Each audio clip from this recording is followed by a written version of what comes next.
안녕하세요. 박연미입니다. 안팎의 경제 상황이 긴박하게 돌아갑니다. 미국은 러시아의 우크라이나 진군을 침공으로 규정해 제재안을 내놨습니다. 독일은 러시아 직통 가스관 승인 안 하기로 했습니다. 범서방이 한몸으로 움직입니다. 증시와 환율이 출렁이고 물가가 자극받습니다. 청와대는 경제 피해 최소화를 지시했습니다. 바꿔 말하면 현실화 우려가 있다는 뜻입니다. 어제에 이어 오늘도 우크라이나 관련 속보와 투자 대응 방향 알려드립니다. 어디 가지 마세요.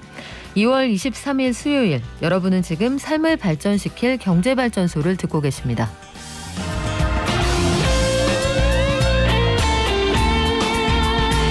네, 어제 알려드렸죠. 청년 희망적금.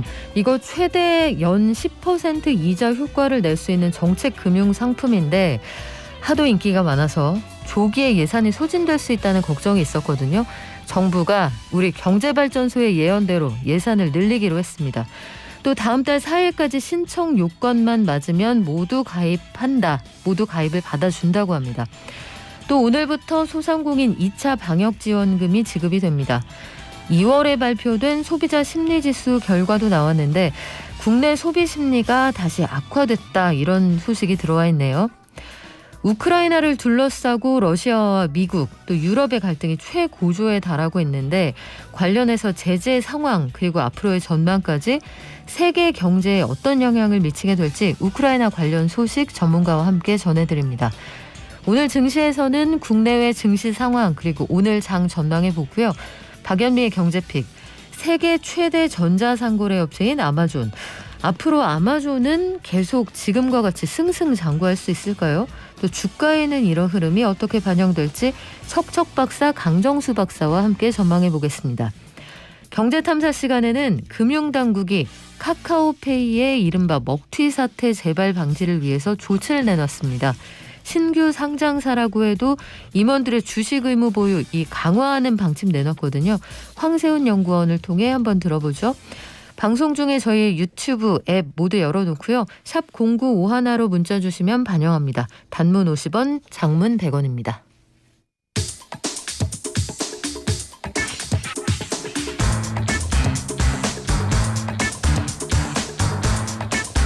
매일 아침 쏟아지는 경제뉴스 10분만 투자하면 충분히 따라잡을 수 있습니다. 10분 경제 한국경제신문 나수지 기자가 정리합니다.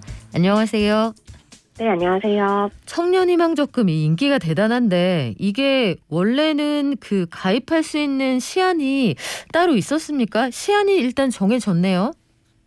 네, 이거 만 19세에서 34세 청년들 매월 50만 원 한도 내에서 2년 동안 납입하면 연 최대 10% 받는 게 이제 청년희망적금인데요. 이 적금 가입 신청을 21일부터 받았는데 이게 일부 은행 앱이 먹통이 될 정도로 인기가 정말 폭발적이었습니다. 근데 문제는 요 청년희망적금 가입할 수 있는 시한은 처음에 있었던 건 아니고 예산에 따라서 선착순으로 받아주겠다라고 했었거든요. 그러니까 이 예산이 456억으로 정해져 있었는데 가입자들이 모두 월에 50만 원씩 넣는다고 가정하면 38만 명만 가입할 수 있었던 겁니다. 네. 근데 문제는 가입하려는 사람 너무 많으니까 가입 전에 소득 요건 맞는지 한번 살펴보는 미리 보기 서비스 이용한 사람만 200만 명이었거든요. 아이고. 네, 근데 아까 38만 명만 가입할 수 있는 예산이라고 했잖아요. 그러다 보니까 선착순으로 뭐 끊기는 거냐, 대상자 어떻게 줄일 거냐, 이거에 대한 혼란이 컸는데 여기에 대해서 정부가 어제 오후에 방침을 발표해서 결국 예산을 늘려잡아서 다음 달 4일까지 신청하는 사람들 중에 소득 같은 자격 요건만 다 갖추면 적금에 가입시켜주겠다라고 이야기를 했습니다. 네, 이게 상대적으로 소득이 적은 청년층 가운데에서도 이 소득 기준으로 해서 저소득에 해당하는 청년층의 재산 형성을 돕겠다, 이런 취지의 정책금융 상품인데 이거 어디서 어떻게 가입하면 되나요? 네, 이 아직 출시 첫 주여서요. 출생 연도에 따라서 오부제가 적용되고 있습니다. 오늘은 끝자리가 3, 8인분들 99년, 93년, 98년, 03년 이렇게 대상이고요. 죄송합니다. 99년은 아니고 93년, 98년, 03년생 가입 대상이고요. 내일은 4, 9 그리고 모레는 0, 5 순으로 가입을 할 수 있는데 오부제가 지나고 나서 다음 주부터는 3일절만 빼고 출생연도와 무관하게 은행에서 가입을 하실 수가 있습니다. 뭐 앱이나 영업점 둘 다 신청 가능하고요. 이게 은행별로 다르거나 뭐 이자가 차이 난다 이런 것도 있나요? 네, 요 청년 희망 적금 구조가 일단 은행들이 이자를 어느 정도 주고 그리고 그 위에 일정 금액을 정부가 얹어서 주는 구조여서요. 큰 차이는 아니지만 은행마다 한 1% 안쪽으로 금리 차이가 조금씩 있기는 합니다. 근데 이 자세한 금리 우대 사항은 이 청년 희망 적금 가입할 수 있는 11개 은행마다 좀 복잡하기도 하고 각기 달라서 가입하시기 전에 한 번은 확인해 보시기를 권하는데요. 제가 조건들을 좀 살펴보니까 이 대체로 은행들이 좀 잡은 물고기, 원래 가지고 있는 고객한테는 혜택을 안 주는 경향들이 있어서. 이 단골한테 이래도 됩니까? 네. 그래서 오히려 새로운 고객들을 조금 더 우대하면서 네. 적금통장, 예금통장 없었던 분들한테 이자를 조금 더 얹어주더라고요. 그래서 지금 예적금 들고 있는 은행보다는 좀 사용하지 않았던 은행 통해서 청년희망적금 가입하시는 게 일반적으로 조금 더 유리하게 이율 적용받으실 수 있고 이 밖에 급여통장으로 바꾼다든지 체크카드 만든다든지 이러면 금리 얹어주는 조건들이 은행마다 좀 다양하니까 가입 안 하셨던 은행들 위주로 한번 따져보시면 좋을 것 같습니다. 네, 오늘부터 1일인 친구들에게 더 잘해준다고 하는데 요거 팁이 되겠네요. 주택담보대출 같은 것도 그렇습니다. 주거래보다 오히려 신규 고객에게 후한 경우들이 있거든요. 신용대출은 원래 거래하시던 대로 가는 게 맞고요. 이런 것들 팁으로 삼아서 이해를 해보시면 될 것 같고 오늘부터 코로나로 피해본 자영업자들 그 추가 지원이 이뤄진다고요? 네, 이 정부가 17조 원 규모로 예산 추가 편성해서 이 중에 10조 원 소상공인과 소기업의 방역지원금으로 주기로 했습니다. 신청 오늘부터 시작되는데요. 6시까지 신청하시면 당일에 요청한 계좌로 지원금이 입금이 되는데 대상은 지난해 11월, 12월 매출이 전년보다 줄어든 소상공인이나 소기업입니다. 손실보상금 규모가 이번에 조금 늘어서요. 원래는 하한액이 한 10만 원 정도였는데 50만 원 정도로 올랐고요. 그리고 손실을 보상해주는 비율도 원래는 매출 줄어든 거에 80%였는데 이제 90%로 더 많아졌습니다. 그리고 손실보상 받을 수 있는 분들도 늘었는데요. 이전에는 방과후 강사, 대리운전 기사 이런 분들은 코로나 방역 조치를 분명히 손해를 보긴 했을 텐데 기존에는 지원 대상이 아니어서 좀 지원 사각지대다 이런 이야기가 많았는데 이번에는 이런 특별고용직 그리고 프리랜서 68만 명도 최대 100만 원씩 긴급 고용 안정지원금 주기로 했습니다. 그런데 소비 심리는 꺾였다 이런 통계가 나왔습니다. 한동안은 코로나19 때문에 잠잠했던 소비가 이연돼서 저는 좋아하는 표현이 아닌데 보복 소비, 이연 소비, 지연 소비 이런 게 나타난다고 하더니 통계상으로도 소비 심리 꺾이는 게 보이나요? 네, 이 2월 소비자 심리 지수라는 거를 한국은행이 발표를 했는데요. 이거는 앞으로 사람들한테 앞으로 경기가 좋아질 것 같으시니까 돈은 더 많이 쓰실 예정이니까 이런 거 여러 가지를 물어서 설문조사한 다음에 숫자로 변환해서 100보다 높으면은 좋아질 거다 이렇게 보는 거고 이보다 낮으면 안 좋아질 거다 이렇게 보는 지표입니다. 근데 지난달에 이 소비자 심리 지수를 보니까 103이 나왔어요. 그러니까 100이 넘었으니까 앞으로 소비자들이 과거보다는 돈을 더 쓸 가능성이 높다는 얘기기는 한데 이 지표 자체가 1월보다는 조금 더 꺾였습니다. 그러니까 아무래도 오미크론 변이로 확진자 수 좀 폭증하면서 이전에 생각했던 것보다는 경기가 크게 회복하기는 어려울 것 같다. 이런 생각 때문에 소비 심리도 같이 꺾인 건데요. 전문가들 앞으로 소비 심리 역시 오미크론 변이로 확진자 얼마나 늘어나느냐 이걸 달려있다 이렇게 보고 있습니다. 네, 지금까지 한국경제신문 나수지 기자였습니다. 고맙습니다. 네, 감사합니다. 10분 경제 이번에는 우크라이나 속보 전해드립니다. 현지 시간으로 지난 21일에 푸틴 러시아 대통령이 우크라이나 일부 지역에 진군을 명령했습니다. 사태가 급격히 악화되고 있는 상황인데 서방에서는 강력한 제재를 요구하고 있거든요. 지금 상황 그리고 앞으로의 전망까지 연세대학교 통일연구원의 봉영식 교수 연결해 알아보겠습니다. 안녕하세요. 예, 안녕하십니까. 네, 교수님. 딱 20일 전에 우리 우크라이나 사태 때문에 스튜디오에서 이거 앞으로 어떻게 될 것 같습니까? 말씀 나눴는데 지금 진군 지시가 내려졌어요. 현재까지 어떤 상황입니까? 그때 제가 외교적 해법이 무력 충돌보다 가능성이 높다고 말씀을 드렸습니다. 그러면은 어떻게 된 것이냐 이렇게 청취자분들께서 이제 질문을 하실 수가 있는데요. 조심스럽습니다만은 아직까지도 국면은 이 러시아 군과 나토 간의 그 직접적인 무력 충돌 가능성이 높다기보다는 외교적 협상 타결을 앞두고 푸틴 정부가 2014년과 비슷한 전략을 취함으로써 가장 유리한 협상 결과를 얻기 위한 강경책을 지금 행하고 있는 상태다. 이렇게 말씀드리겠습니다. 그리고 2014년에 실패한 교훈이 있기 때문에 바이든 미국 행정부 그리고 나토 연합국들은 이전과는 달리 러시아의 강경 조치에 단계적 상응 조치로 임하고 있다. 이런 국면으로 말씀드리겠습니다. 2014년이라고 하시면 크림반도를 침공했을 때 그때 당시 말씀하시는 거죠? 예, 그렇습니다. 그때 미국이 사실상 손을 놓고 있다. 미국이 사라졌다. 국제사회에서 이런 반응들이 있었는데 이번에는 다를 거다. 말씀하시는 것처럼 바이든 정부가 굉장히 강경한 입장인데 이해가 안 가는 게 있어요. 러시아 입장에서도 서방하고 이렇게 대척점에 서게 되면 일단 금융 제재가 시작되지 않습니까? 그렇습니다. 그리고 에너지를 판매하지 못하면 러시아에 돈줄이 끊기게 되는데 지금 독일이 가스관 승인 안 한다고 하고 그러면 이게 남의 나라 땅의 평화의 유지를 왜 자기들이 한다고 하는 건지 납득이 되지도 않고 푸틴도 계산했을 텐데 왜 이렇게까지 하는지 궁금해요. 나토 연합국 특히 독일, 영국, 프랑스가 이 정도까지 미국 바이든 행정부와 안보 협력을 할 줄을 푸틴이 예상을 못했다. 이런 추측이 가장 확실한 것 같습니다. 독일이 노르트 스트림 2 천연가스관 사업을 중단한 것은 굉장히 큰 결정이거든요. 왜냐하면 독일이 에너지 수요의 4분의 1이 천연가스고 그중 약 절반을 러시아에서 수입하는데 이것을 포기하면서까지 미국의 편을 들었다.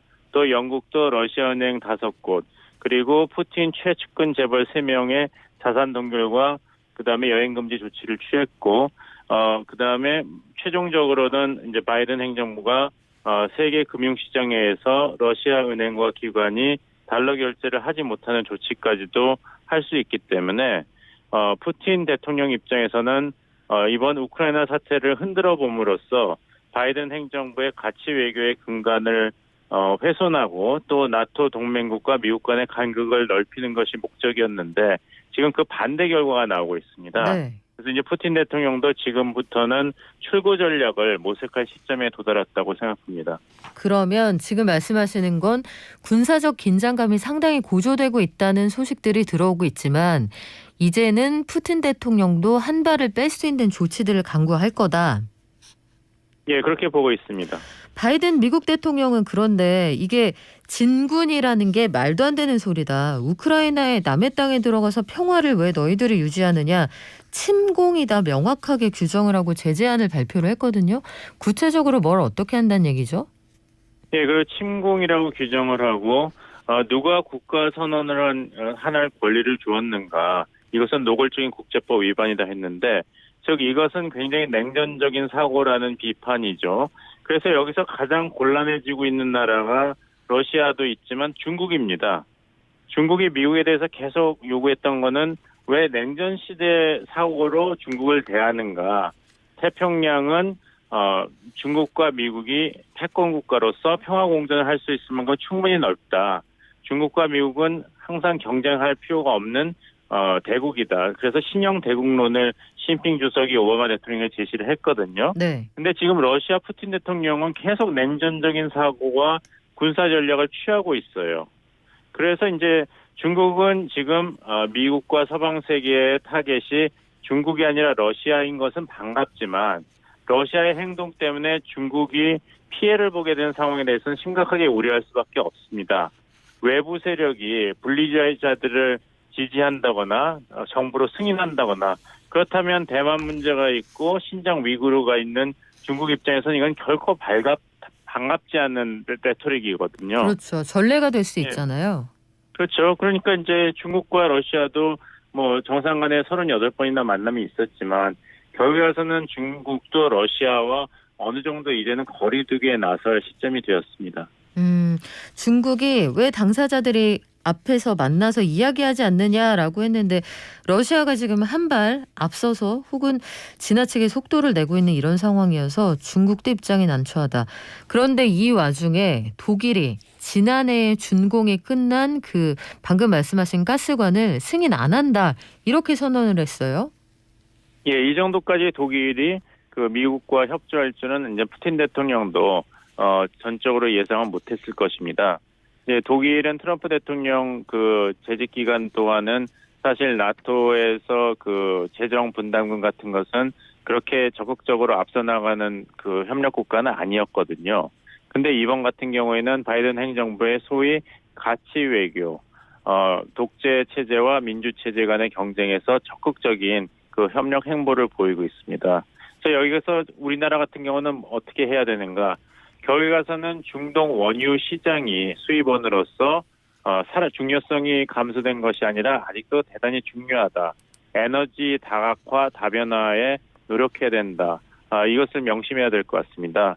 뭐 2차 전지라든지 셰일가스 혁명이라든지 해가지고 중동 오페크 파워는 끝났다. 중동 원유가 세계 경제를 쥐락펴락하던 시대는 끝났다 했는데 이번 우크라이나 사태에서 보인 바와 같이 에너지 수입원 다변화는 아직도 모든 그 국가에게 아주 첨예한 그 사활이 걸린 경제 문제로 다시 등장이 되었다고 볼 수 있죠. 그래요. 그러면 이제 러시아가 선택할 수 있는 선택지가 몇 가지 없습니다. 우크라이나 진군을 명령했으면 눌러 앉든지 아니면 퇴각하는 건데 이게 지난번에 교수님께서 말씀하신 것처럼 각국 리더들이 느슨해진 리더십을 좀 단단하게 하면서 국내 불만, 특히 코로나19 와중에 쌓인 불만을 대외적으로 돌리는 역할도 하고 있기 때문에 소위 말해서 우리가 백도를 한다고 하잖아요. 요거 어려운 상황 아닙니까?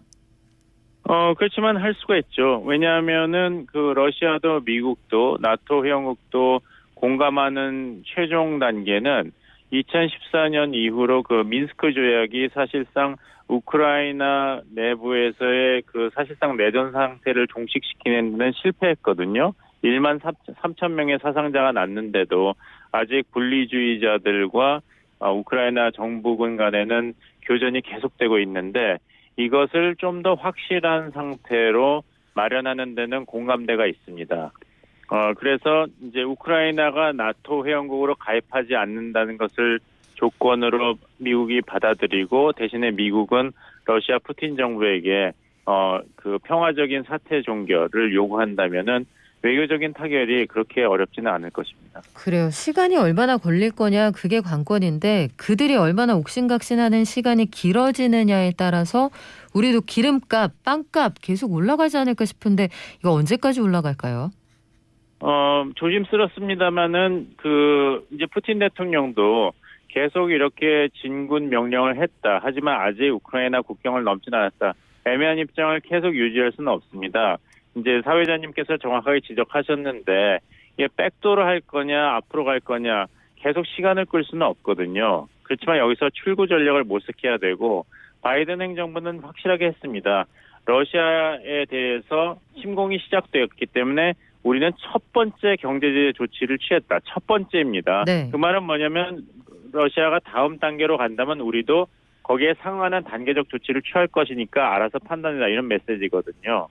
그 말을 뒤집으면 러시아가 여기서 멈추고 외교적 협상에 온다면은 문은 열려 있다는 메시지입니다. 앞으로 어떻게 될지 상황 좀 지켜봐야겠는데 회초리를 많이 준비하고 있다. 미국의 메시지에 러시아가 어떤 반응을 내놓을지 함께 좀 지켜봐야겠습니다. 지금까지 연세대학교 통일연구원의 봉영식 교수였습니다. 고맙습니다. 감사합니다. 네, 우리 오미크론 확산세가 무섭다 이런 말씀 계속 전해드렸는데 처음 보는 숫자를 아마 오늘 보시게 되겠죠. 앞자리가 완전히 달라질 것 같습니다. 사회적 거리두기 계속해서 유지해 주시고요. 마스크 꼭 단단하게 착용해 주세요.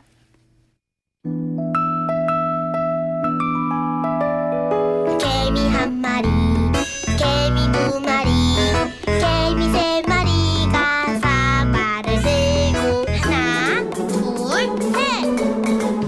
간밤 뉴욕 증시 그리고 오늘 우리 증시 전망해 보겠습니다. 미래에셋증권 디지털 리서치팀의 박광남 팀장입니다. 안녕하세요. 예, 안녕하십니까. 자, 간밤 뉴욕 증시도 어려웠죠? 예, 맞습니다. 미국 증시는 우크라이나에서의 무력 충돌 가능성이 좀 확산된 여파로 하락 출발했고요. 다만 반발 매수세로 상승하기도 하는 등 확실히 좀 부족했던 가운데 헤드라인 뉴스에 따라서 민감한 반응을 보였던 모습이 나타났습니다. 이후에 푸틴 대통령이 연설에서 확장된 국경이라는 발언을 좀 하면서 네. 추가적인 우려를 좀 부각시켰고요. 이에 낙폭이 크게 확대되기도 했습니다. 하지만 바이든 대통령이 예상보다 양호한 수준의 제재를 했고요. 또한 외교적인 해결도 가능하다고 언급을 하자 좀 낙폭이 축소가 되기도 했고요. 장 막판에는 미국이 발트해 연안에 전투기와 군대를 추가로 파견한다는 소식에 재차 하락하면서 마감하기도 했는데 미국 시장 입장에서는 하루 휴장이었고 그 전에 글로벌 증시가 받은 어느 정도의 하락분을 그냥 반영했다라고 봐도 크게 무방할 것 같습니다. 네, 방금 바이든 대통령이 내놓은 첫 번째 제재는 시장이 예상한 것보다 그렇게 강력하지는 않았다. 금융시장이 이렇게 읽었다는데 서방에서 잇따라 제재 조치들을 내놓고 있잖아요. 금융시장에 이게 전반적으로 어떤 영향을 주게 될까요? 방금 사실 앞단에서 우크라이나에 대해서 굉장히 좀 상세하게 다뤄주셨기 때문에 금융시장의 관점에서 좀 이해를 해보자면 일단은 이 제재의 강도 수준에 따라서 금융시장의 반응도 달라질 거라고 봅니다. 지금 일단 나온 제재안들 수준으로 보자면 기존에 언급되었던 스위프트에서 러시아를 완전히 배제한다든지라는 형태보다는 조금 더 완화된 수준으로 좀 나왔었거든요. 그리고 독일이 언급한 노드스트림 2 같은 경우에도 이미 승인이 안 되고 있었던 상황이기 때문에 특별히 변화한 상황은 좀 없다라고 보시면 될 것 같고요. 좀 전에도 이야기해 주셨지만 이게 장기화되느냐 혹은 추가적으로 러시아가 도발을 해서 여기에 더 추가적인 제재안이 들어오느냐 따라서 거기서 이제 금융시장의 반응은 좀 갈릴 거라고 봅니다.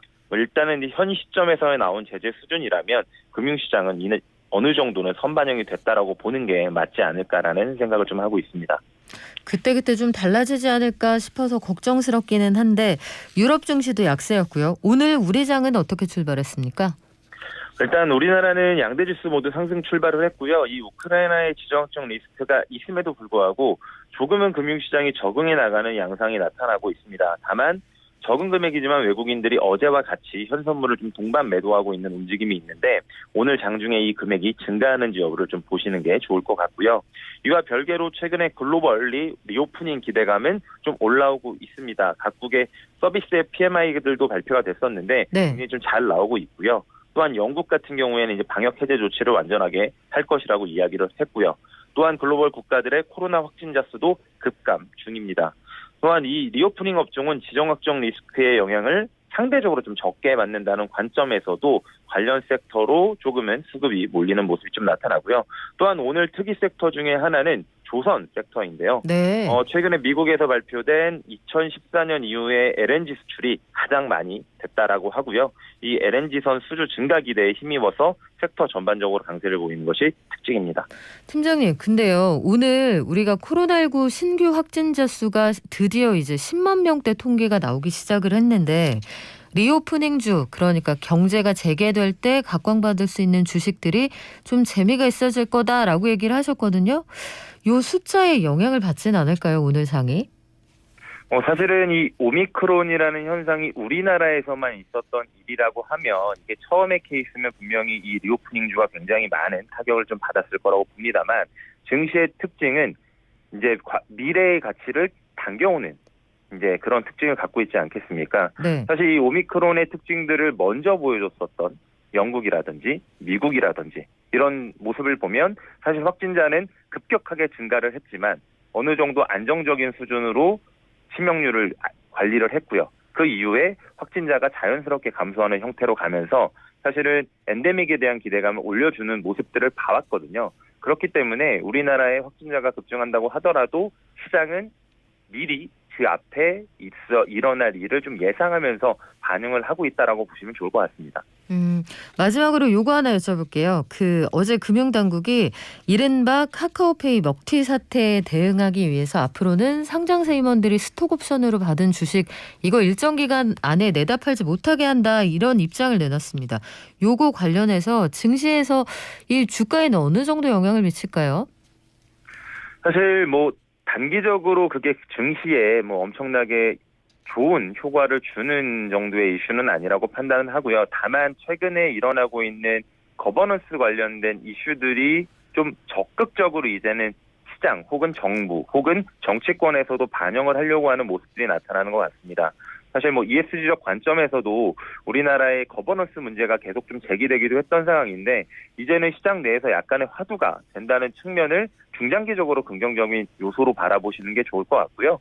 뭐 단기적인 이슈보다는 한번 지금 말씀드린 것처럼 조금 중장기적으로 우리나라의 코리아 디스카운트가 조금은 해소될 수 있지 않을까라는 기대 정도로 보시는 게 지금은 좋다고 판단합니다. 네, 오늘 이 내용 관련해서는 저희 마지막 코너에서 자세히 알려드리겠습니다. 지금까지 미래에셋증권 디지털 리서치 팀의 박광담 팀장이었습니다. 고맙습니다.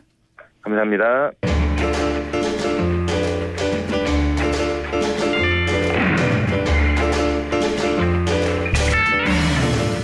네, 앞서 말씀드린 것처럼 코로나19 신규 확진자 수가 10만 명대에 접어들었습니다.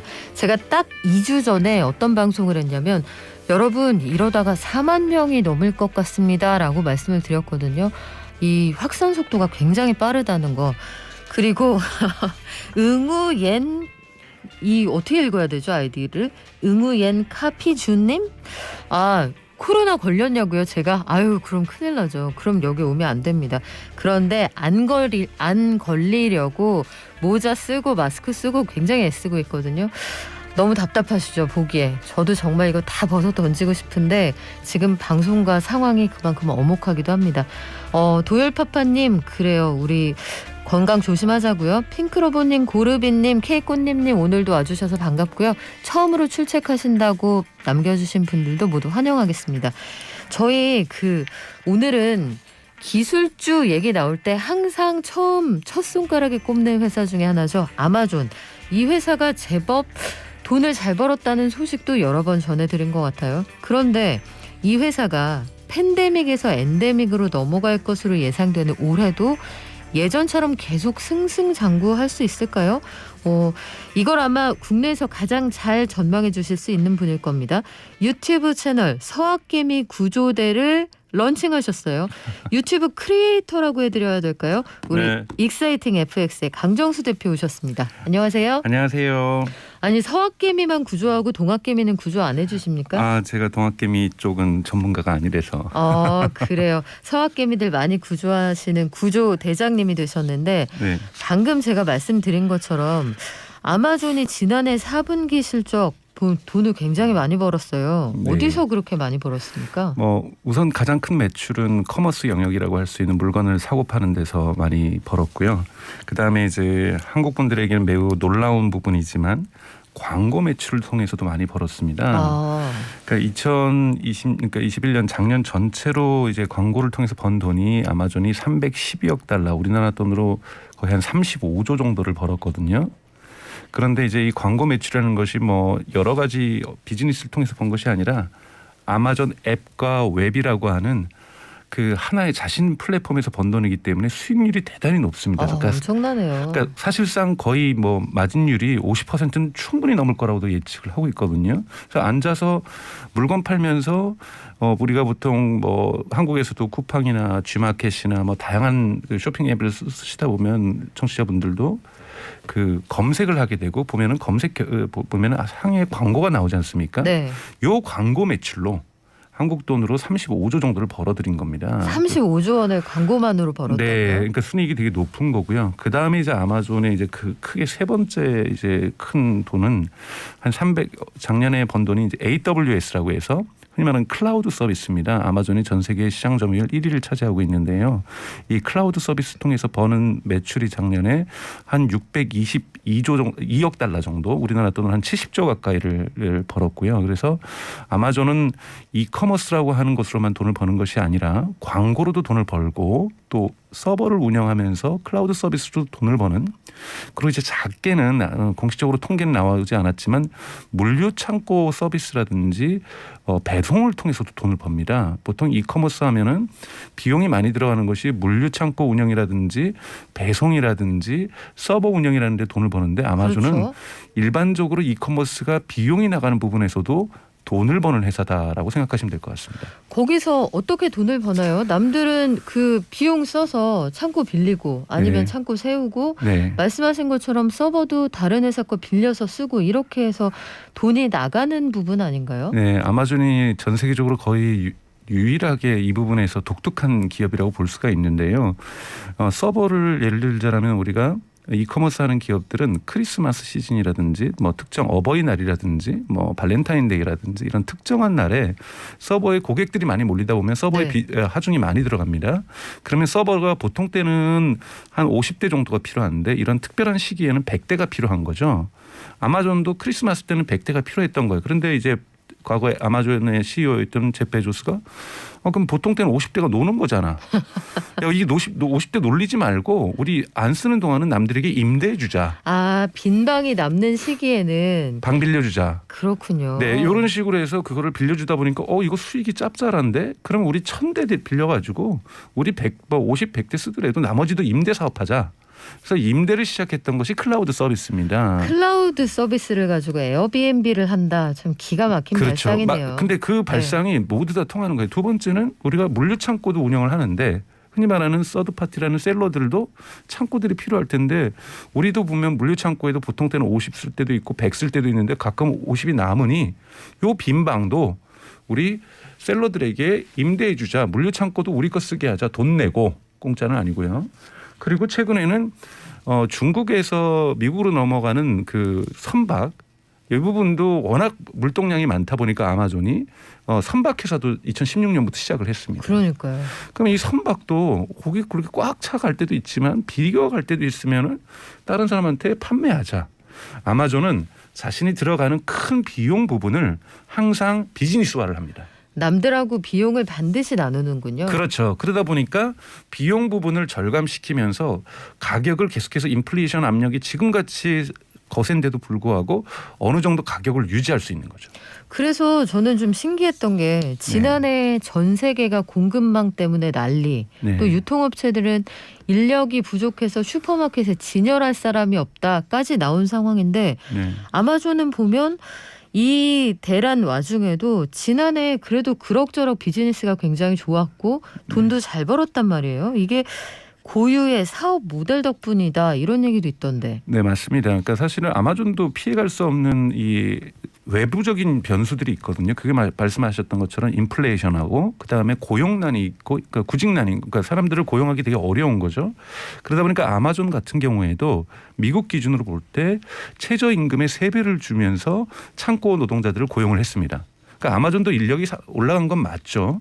그런데 이제 아마존 그걸 상쇄할 수 있는 요인이 있다라는 거죠. 지금 미국뿐만이 아니라 전 세계 이커머스 기업의 주가, 쿠팡도 주가가 지금 많이 내려간 이유들이 뭐냐면 이런 인플레이션과 고용난 등 부분에서 비용이 상승하게 되는 겁니다. 비용이 상승하다 보는데 이 이커머스는 워낙 가격 경쟁이 치열하기 때문에 바로바로 가격을 올리면 매출 하락으로 이어질 수밖에 없었다 보니 대단히 조심스러울 수밖에 없거든요. 그러다 보니까 가격을 못 올리면 결국은 이윤율을 깎아먹고 회사가 손해를 보는 지금 손해보면서 장사하는 기업들이 대다수입니다. 이커머스는. 네. 그런데 아마존은 바로 이런 말씀하셨던 독특하게 비용 구조 부분을 좀 아낄 수 있는 부분들을 최대한 아껴가고 여기서 심지어는 이윤까지 창출해내면서 이러한 흔히 말하는 순이익 하락 압박들을 상쇄시키는 요인들을 갖고 있기 때문에 아마존을 대단히 높게 평가하는 거라고 볼 수 있습니다. 대단하네요. 이게 그 여름에 파라솔 수요가 되게 많지만 네. 한겨울에는 파라솔 다 묶어놓잖아요. 네.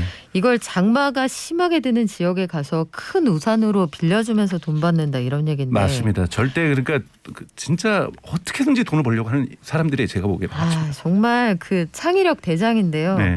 광고 수익도 저는 좀 신기했던 게 광고를 할 수 있죠. 그리고 사람들이 많이 쓰면 앱이나 그 서비스를 통해서 사용되는 그 광고, 검색량 이런 거 가지고 돈 벌 수 있다고 치는데 네. 구글, 페이스북에 이어서 광고 수익이 미국 3위다.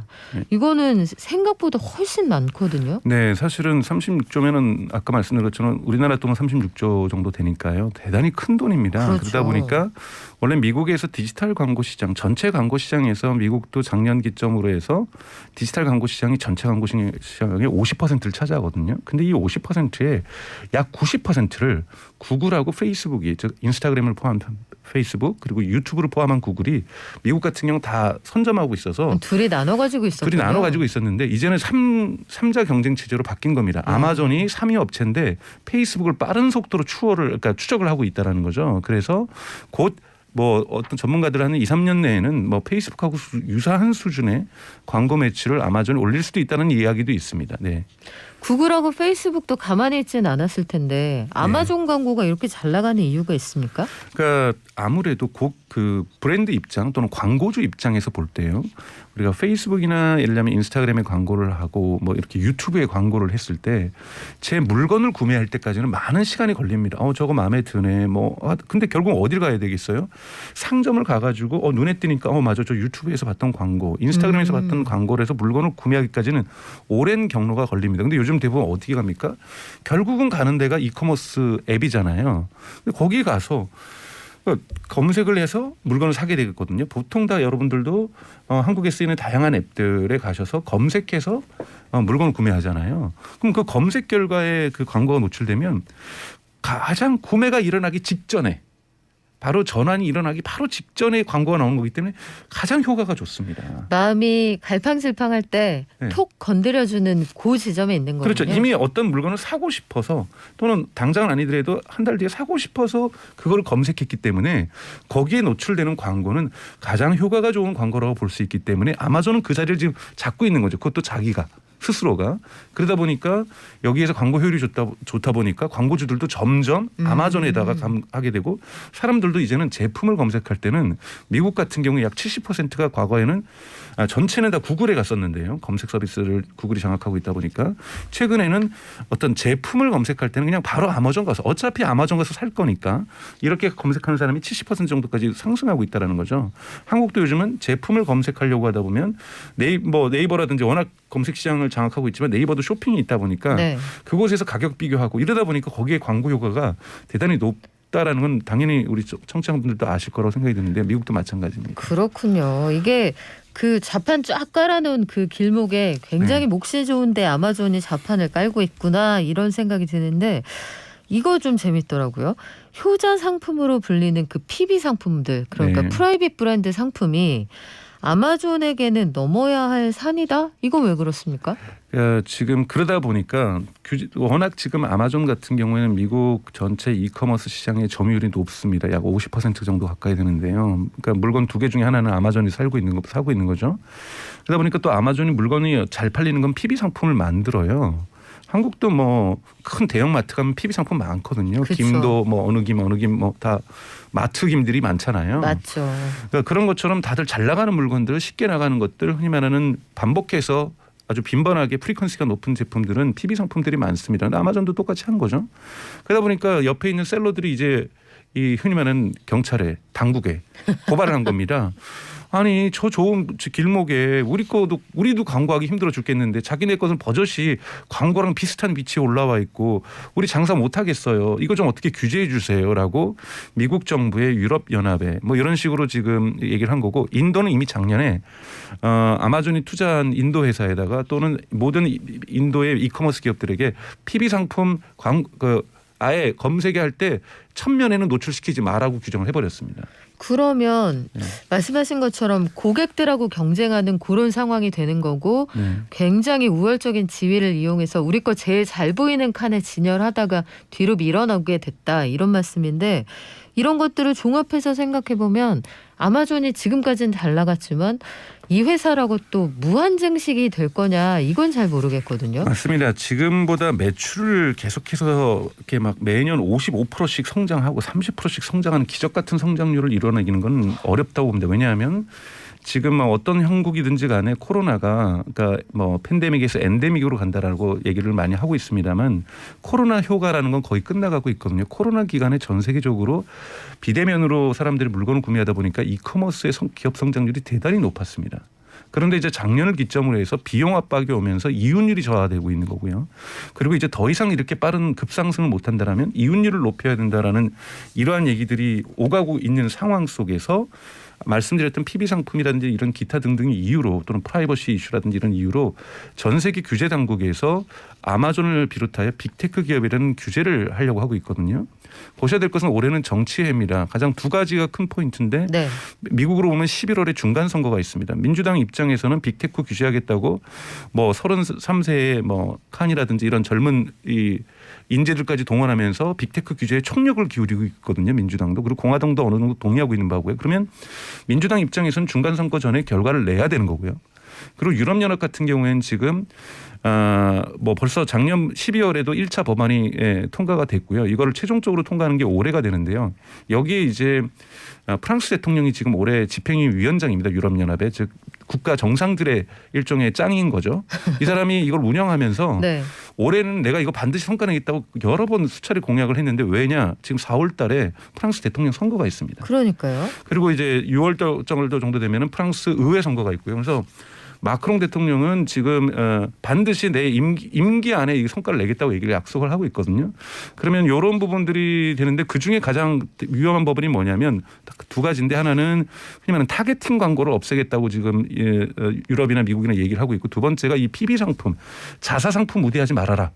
이런 부분들이 지금 들어가 있습니다. 그래서 아마존한테 이건 되게 큰 충격이기 때문에 그 두 개로 돈 제일 많이 번다고 하셨잖아요. 네네 맞습니다. 그렇기 때문에 6월달 정도 즉 프랑스 선거들이 끝나는 한 6월달 정도하고 미국 대선이 중간 선거가 있기 전인 10월 정도에 이런 법안들이 현실화될 가능성이 매우 높고요. 그렇게 된다라면 아마존이라든지 빅테크 기업에 대한 적지 않은 비즈니스 모델에 대한 충격들이 부정적인 효과들이 발생할 거라고 보고 있습니다. 그러면 우리가 예상하는 이걸 아마존이 예상치 못할 리가 없으니 네. 새로운 시장을 개척하지 않겠습니까? 대안이 있을 것 같은데요. 물론 이제 첫 번째 하는 건 로비 자금을 쓰는 거죠. 사실은 유럽의 브뤼셀이라든지 네. 미국의 워싱턴에는 과거에는 석유 화학 기업들이 로비 자금을 가장 많이 썼다라면 지금 로비 자금을 가장 많이 쓰는 것은 첫 번째가 1위가 구글이고요. 2위가 뭐 애플, 그다음에 페이스북, 아마존이 이 4개 기업이 전 세계에서 가장 로비 자금을 많이 쓰고 있습니다. 이 법안 안대로 통과되면 초안대로 원안대로 통과되면 구글이건 모두가 지금 치명적인 피해를 받게 되거든요. 그렇기 때문에 총력을 기울여서 이걸 막기 위해서 노력을 하고 있고요. 뭐 페이스북 즉 지금 현재는 메타로 바뀐 것도 얼마 전에는 영국의 뭐 총리 과거에 했던 분들을 외무부 장관 이제 메타도 외무부 장관 두겠다 해가지고 뭐 이렇게 할 정도로 로비의 총력을 가하고 있어서 이 첫째적으로는 그걸 하고 있을 거고요. 하고 있고요. 두 번째는 이제 비즈니스 모델에서 제가 아까 말씀드렸던 것처럼 비용 구조에서 돈을 버는 구조로 아주 전면적으로 나서고 있습니다. 그래서 아마존 같은 경우에 예를 들면 우리가 재무제표를 보면 KPEX라는 것들이 있습니다. 그러니까 즉 장기 설비 투자 비용을 얼마나 하고 있느냐. 네. 2022년 12월 달 기준으로 볼 때 작년 말 기준으로 볼 때 2021년 12월 기준으로 볼 때 아마존이 KPEX로 쓴 돈이 661억 달러예요. 한 70조를 쓴 거죠. 야. 이 중에서 40%를 아마존이 어디서 썼냐면 AWS에 썼습니다. 즉 서버를 갖다가 증설하고 서버를 바꾸는데 그 많은 돈을 썼고요. 그다음에 이제 30%를 어디서 썼냐면 웨어하우스 물류창고에 썼습니다. 물류창고는 아마존이 물류창고를 확대하면서 비용도 줄이겠지만 이걸 통해서 돈도 벌고 있다는 거 잊지 말아야 되고 AWS도 돈 버는 곳이고요. 그리고 웨어하우스도 돈 버는 곳이고 그다음에 한 25%는 어디서 썼냐면 트럭, 비행기, 배에다 썼습니다. 그러니까 즉 아마존이 어마어마하게 뭐 한번 지난번에도 말씀드렸지만 스텔란티스에다가 자동차를 갖다가 트럭을 갖다가 20만 대를 주문한다든지 이런 식으로 이제 배송에 있어서도 이미 미국 페덱스라는 미국의 가장 대표적인 물류 회사보다 훨씬 더 물류 전달률이 많거든요. 그러니까 스스로 아마존이 물류 회사로 변화하고 있는 겁니다. 그러니까 창고와 물류회사 뭐 이런 비용이 식으로. 나가는 부문까지도 사업화하고 있다. 네, 거대한 투자를 통해서 사업화해서 아마존 이것을 위기를 돌파하려고 하는 성장의 어떤 중요한 실마리를 잡고 있다고 볼 수 있습니다. 그래요. 그러면 우리 마지막으로 서학개미 구조대 대장님이 보시기에는 아마존이요. 주가가 좀 흔들렸어요. 최근에는. 네. 그럼 지금 어떻게 들어가요? 제가 뭐 주가를 말씀드리려고 했던 건 아니고 첫 번째는 저는 개인적으로 작년에 메타버스 한국에서 많이 떠들었습니다. 근데 그러다 보니까 많은 분들이 관련주를 샀거든요. 그거는 정말 잘못된 시장 신호를 갖다가 뭐 언론이든 뭐 전문가들이 전달했다고 저는 생각이 들고요. 잠깐만요. 네. 메타버스만 듣고 들어가면 안 된다. 이거 저희가 다음번 시간에 왜 메타버스라는 말만 믿고 들어가면 안 되는지 그때 알려드릴게요. 네, 오늘은 안 가르쳐드리겠습니다. 지금까지 서학개미 구조대 유튜브 크리에이터 강정수 대표와 함께했습니다. 고맙습니다. 고맙습니다. 경제를 이해하는 똑똑한 습관. 경제발전소 박연미입니다.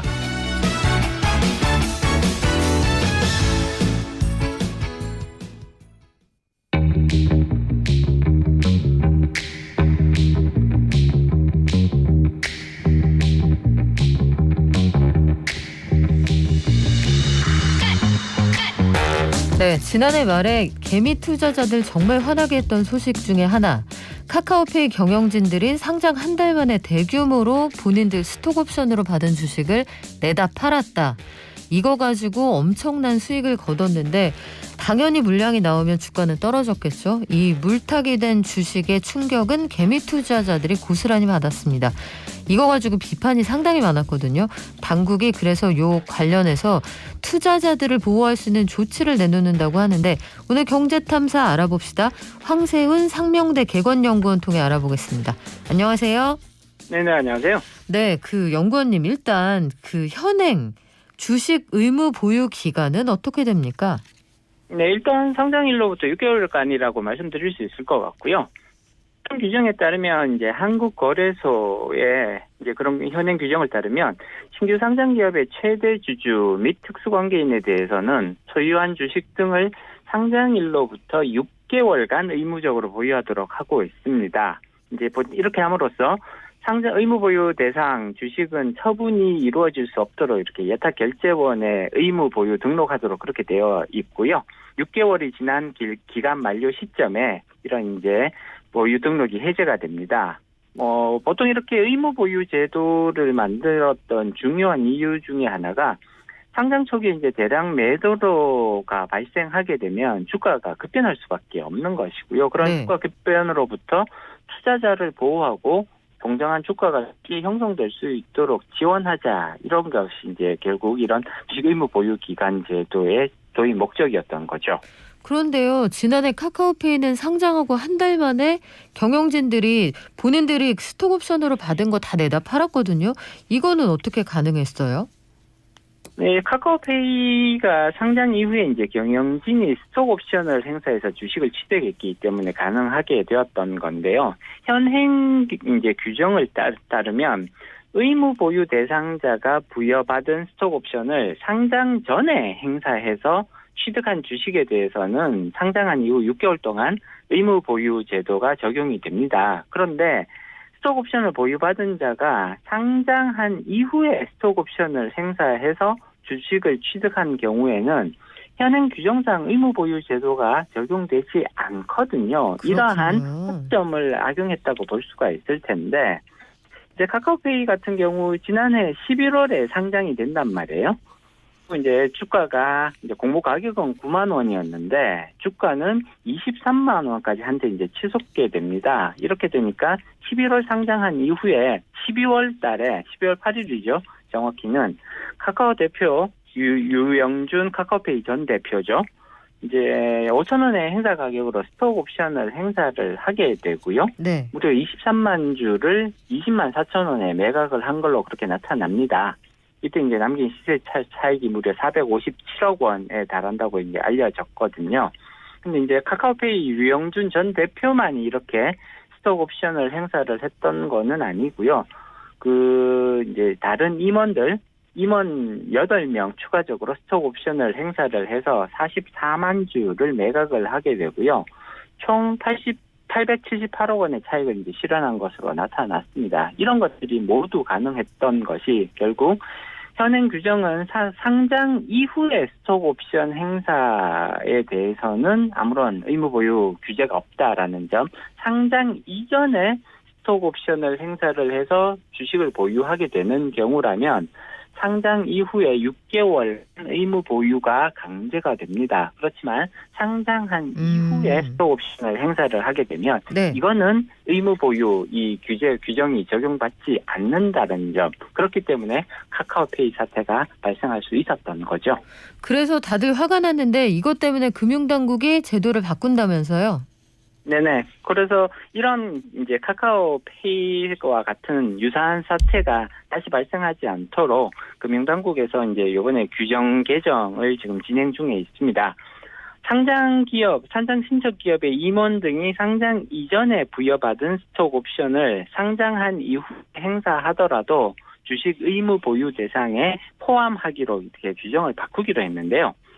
의무 보유 대상 기간 중에 스톡 옵션을 행사를 해서 취득한 주식은 취득 시점부터 이제 자녀 의무 보유 기간까지 처분이 제한하는 방식으로 바꾸게 되는 거예요. 이렇게 되면 기본적으로 상장 6개월 이후 그 기간 동안에는 언제 스톡 옵션을 행사를 하더라도 이 의무 보유 기간이 적용되는 방식으로 바뀝니다.